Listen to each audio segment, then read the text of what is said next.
হবে। আমরা কি বগুড়ায় বর্গা চাষি? আমরা কি বগুড়ার নাগরিক না?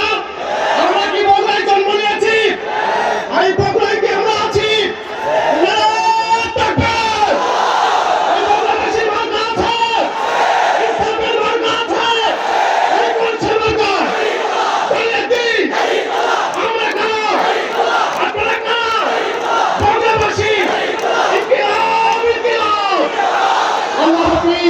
বাংলাদেশ জিন্দাবাদ। যে শহীদদের রক্তের বিনিময়ে আমরা নতুন বাংলাদেশ পেয়েছি, যে বগুড়ায় আজ আমরা কথা বলতে পেরেছি, দুঃখজনক হলেও সত্য, শহীদদের সেই বগুড়াকে আজ চাঁদাবাজির শহরে পরিণত করা হয়েছে।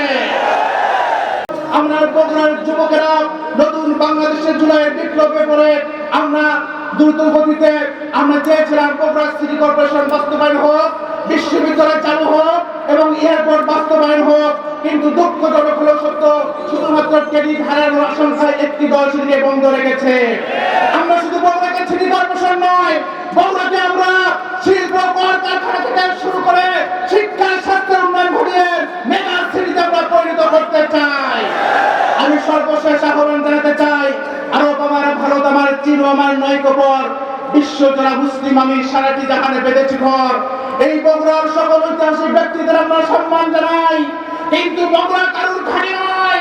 বগুড়াবাসী এখানে ভারতকে প্রমাণ করবে বগুড়ার সাক্ষী আসলে বিজয়ী হয়ে এই বগুড়াকে শহীদদের নগরে জামাত ইসলাম ধর্মগুরুকে কালীবাংলার নগরীতে পরিণত করবে ইনশাআল্লাহ। শহীদের বিনিময়ে যে নতুন বাংলাদেশ তৈরি হয়েছে, সেই বাংলাদেশে আর কোনো চাঁদাবাজের ঠাঁই হবে না, আর কোনো দুর্নীতিবাজদের ঠাঁই হবে না।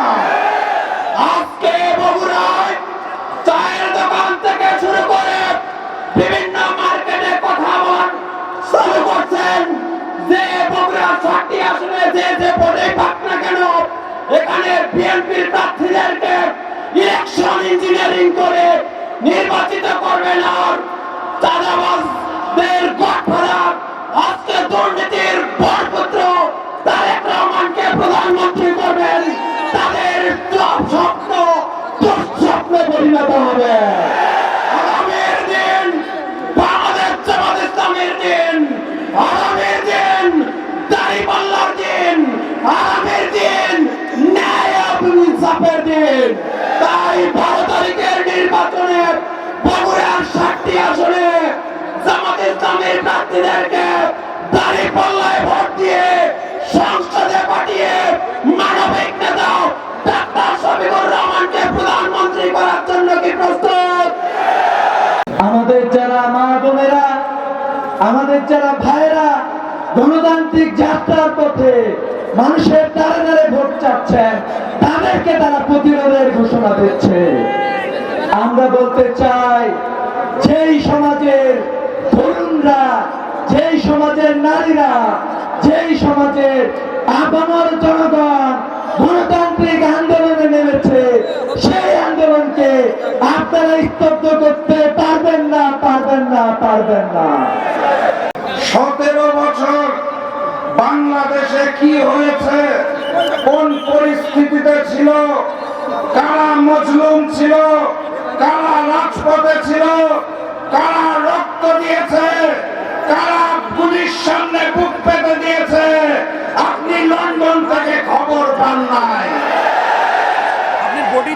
এই কারণে লন্ডন থেকে নেমে ওই আগের স্বৈরাচার ফ্যাসিস্ট শেখ হাসিনার সুরে তাল মিলিয়ে কথা বলা শুরু করেছেন।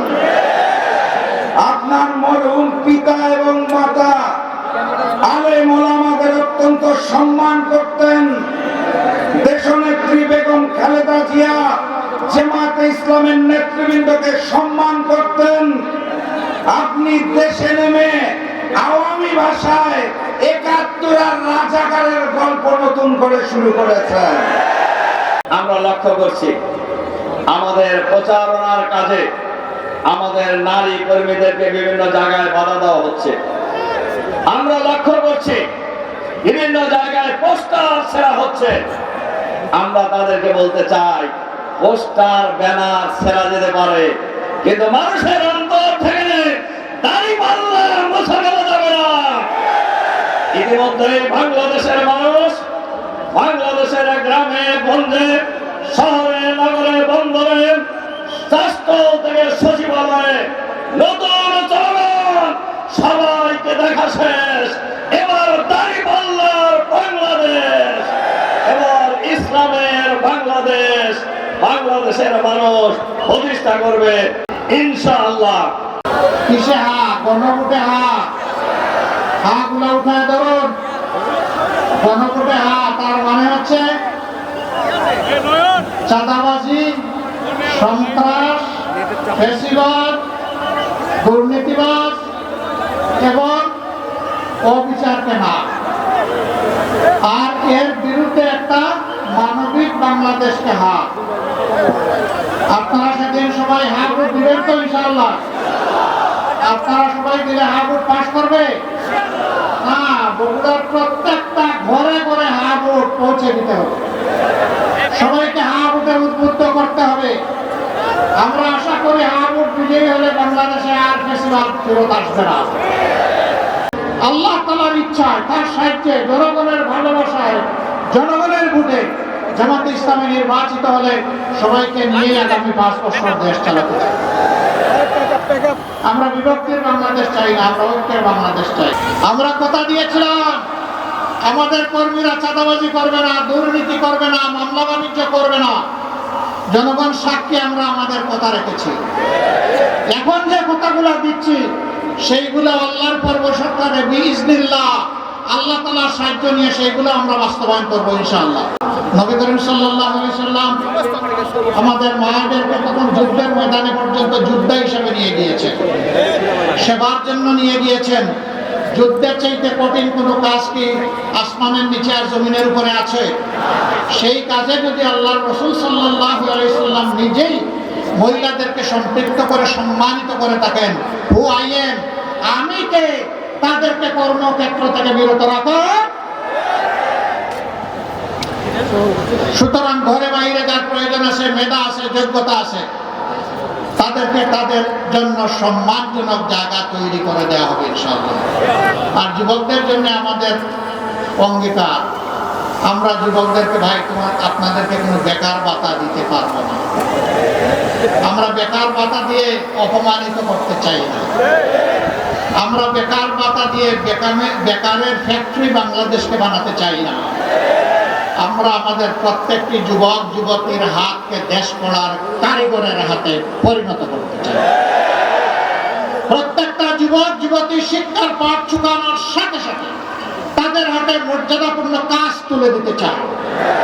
তারা দক্ষ হয়ে দেশকে সেবা দিবে, তারা দক্ষ হয়ে বিদেশে যাবে, সেখানেও তারা মর্যাদার সাথে তারা আয় রোজগার করবে, দায়িত্ব পালন করবে। আমরা আর আমাদের যুবকদেরকে বেকারের মিছিলে দেখতে চাই না।